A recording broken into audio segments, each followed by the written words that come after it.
Olá, professores alfabetizadores. Sejam bem-vindos ao terceiro encontro do módulo 5 do programa Alfabetiza Juntos, do módulo HTPI.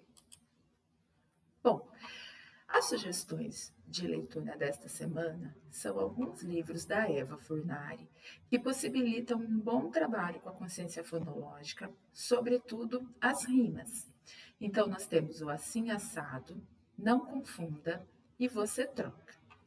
Para quem já conhece esses livros, sabem que eles têm um formato que as crianças gostam bastante por se tratar de algumas situações de desenho ou situações engraçadas. Então vejam, essa é uma página do livro Assim Assado. Era uma vez um bicho esbranquiçado, se tomasse muito sol, ficava assim assado. Então, os livros, eles seguem essa dinâmica, né? Esse aqui é o Não Confunda. Não confunda careca banguela com cueca amarela. Então, nós podemos trabalhar aqui a rima da palavra careca com a palavra cueca, banguela com amarela. Então, como tem essas palavras que normalmente as crianças gostam, acham engraçadas, elas gostam de trabalhar com esses livros da Eva Furnari. Esse daqui é o Você Troca. Então, você troca um leão sem dente por um dragão obediente. Então, esses livros, eles seguem essa linha de rima e dá para fazer um trabalho bem interessante com a consciência fonológica. Vocês deverão receber da coordenação da sua escola uma sugestão, uma sequência de atividades para manejo das palavras, listas de animais que aparecem em alguns livros, pareamento de rimas. O material está pronto para caso você queira, para caso você deseje utilizar com as suas turmas de alfabetização ou até mesmo de turmas mais avançadas para um trabalho, de repente, com ortografia, com questões mesmo de consciência fonológica. Então, essas são as sugestões de leitura desta semana, esses 3 livros da Eva Furnari. Bom, seguindo o nosso estudo dessa semana, eu vou passar para vocês um vídeo bem curtinho, de aproximadamente 5 minutos, do programa Letra Viva, para que a gente faça hoje uma reflexão do valor do trabalho de produção de texto, lembrando que estamos nós no módulo 5, cujo foco é o trabalho com gêneros textuais e a produção escrita, e esse vídeo ele traz uma reflexão de qual é o valor do trabalho quando nós produzimos texto tendo um professor que escreva. Nós sabemos que muitas vezes nossos alunos ainda demandam de um trabalho muito maior com a produção de texto, e isso pode ser feito de maneira coletiva, e esse trabalho tem muito de seu valor.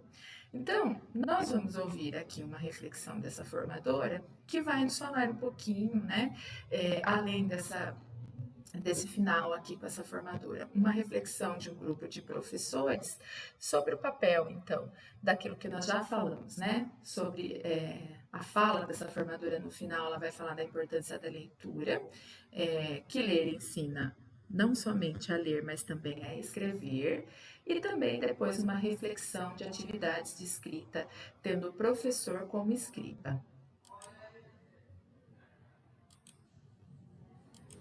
Claro que essas atividades de leitura serão, na verdade, matéria-prima para as crianças escreverem. O depoimento da Cristiane, acho que traz uma pergunta que vira e mexe, volta, né? Que é: qual a boa idade para iniciar o trabalho com a leitura e com a escrita, com as crianças, né? E aí eu estava lendo um livro da Débora, que ela me emprestou um pedacinho aqui. Da Emília Ferreiro. Da Emília Ferreiro, da Débora, que é com todas as letras, acho que todo mundo já leu. Bom, e aí tem um trechinho que é bem interessante, que fala um pouco disso. Vou ler pra gente. Curiosamente, ninguém se pergunta nada semelhante a respeito do processo de aquisição da língua oral. Quanto a isso, não há polêmicas metodológicas, porque se trata de uma aprendizagem extraescolar. A nenhuma mãe ocorre ocultar de seu filho certos fonemas da língua porque são difíceis. Elas falam e cantam para seus filhos sem se preocupar em saber quais fonemas estão apresentando e em que ordem se estão fazendo. E as outras pessoas que rodeiam a criança falam entre si, permitindo que as crianças as escutem, ainda que suponham um não entendimento de tudo o que escutam. Acho que é por isso que é importante a leitura, né? Ler para as crianças, assim, desde quando elas... Vamos só parar aqui um pouquinho e fazer uma reflexão da leitura dessa professora desse livro da Emília Ferreiro. A criança aprende a falar naturalmente, dentro de um contexto da sua família, das pessoas com quem ela convive. Então, a relação que se faz é, nós quando temos uma criança muito pequena em casa, no nosso convívio, nós não escolhemos primeiro falar as palavras mais fáceis, as palavras de sílabas não canônicas, né? Não, nós dentro de um contexto social de fala, nós falamos naturalmente e a criança naturalmente adquire a fala. Porque na escola, muitas vezes, a reflexão que se traz aqui é essa, nós definimos uma ordem de fonemas a serem ensinados, definimos uma ordem de letras, de sílabas, do simples para o complexo, quando na verdade nós também poderíamos utilizar um contexto natural da escrita que se apresenta como forma social de comunicação. Então, essa é a reflexão que se inicia, né, esse recorte desse vídeo. São muito pequenas, porque, na verdade, elas podem aprender muito sobre os procedimentos do leitor, né? Quer dizer, quando um leitor pega um livro, ele lê o título, ele vê o índice, né? Ele olha para as ilustrações, né? Ele faz comentários, ele destaca, assim, ele tem suas preferências, né? Então, acho que desde as crianças muito pequenas a gente deve estar compartilhando esses procedimentos para que elas também possam estar aprendendo, né? Como é que um leitor de verdade faz, como que é um usuário da língua, né?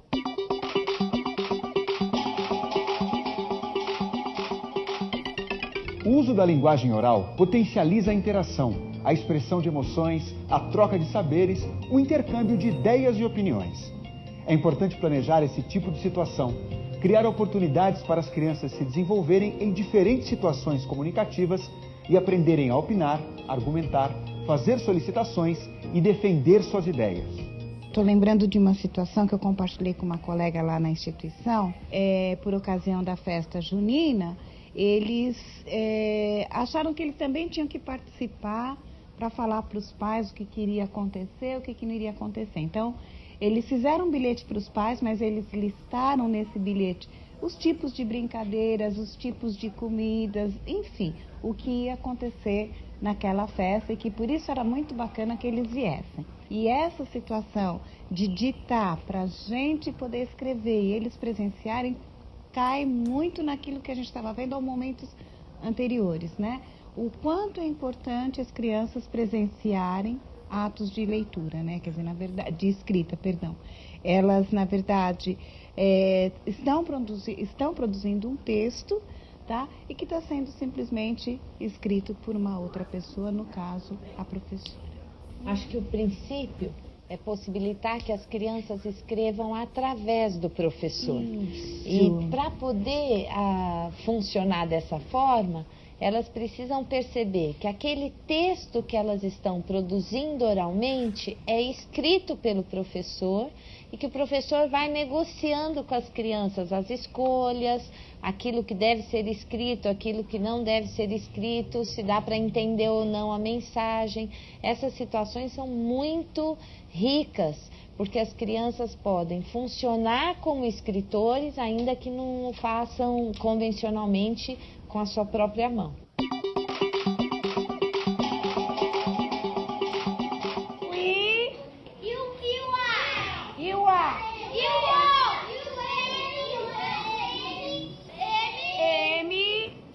Peraí, o Alex está dizendo que tem um M aqui. Tem mesmo? Como é que você sabe? Tá escrito aí? Claro. Bom, muito bem. Então, trazendo a reflexão para o material didático utilizado na nossa rede, eu trouxe aqui uma proposta de texto, né, uma proposta de escrita no material do primeiro ano, já na página 40 do material número 1, né, do caderno número 1, o que nos faz inferir que essa é uma proposta de texto apresentada ao primeiro ano, logo no início do ano.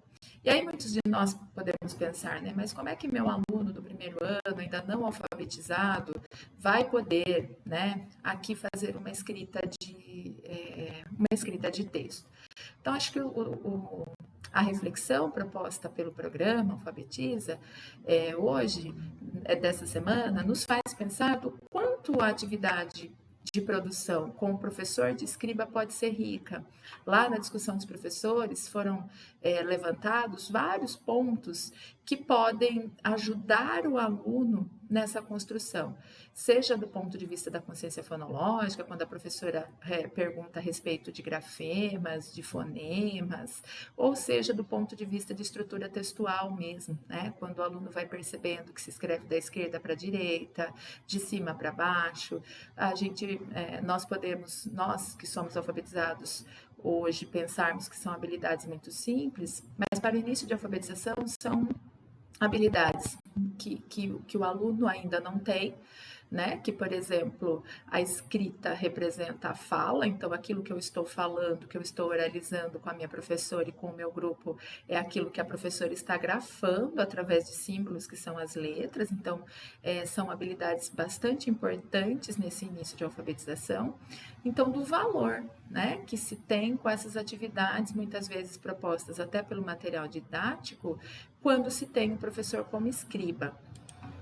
Aqui nós temos uma proposta semelhante, só que dessa vez no livro do segundo ano, onde tem uma carta, e aí o aluno, inclusive, tem uma questão muito interessante de inferir o que é que foi escrito na primeira carta, porque trata-se aqui de uma resposta, né, do Teodoro para a Marina, então o aluno deve inferir o assunto que a Marina escreveu para o Teodoro e escrever aqui a sua resposta. Então, pode-se fazer também de uma maneira coletiva, com o professor como escriba, caso nós estejamos falando de alunos ainda com algumas questões a se resolver com relação à alfabetização. Então, muito obrigada pela atenção de vocês. Não se esqueçam de acionar aqui o link para a presença e fazer lá uma reflexão. Tenho lido tudo aquilo que vocês colocam e acho que é um momento interessante de ouvi-las, não, né? Mas de lê-las e entendê-las, estabelecer essa nossa conexão enquanto professores alfabetizadores. Obrigada pela atenção e até a próxima semana.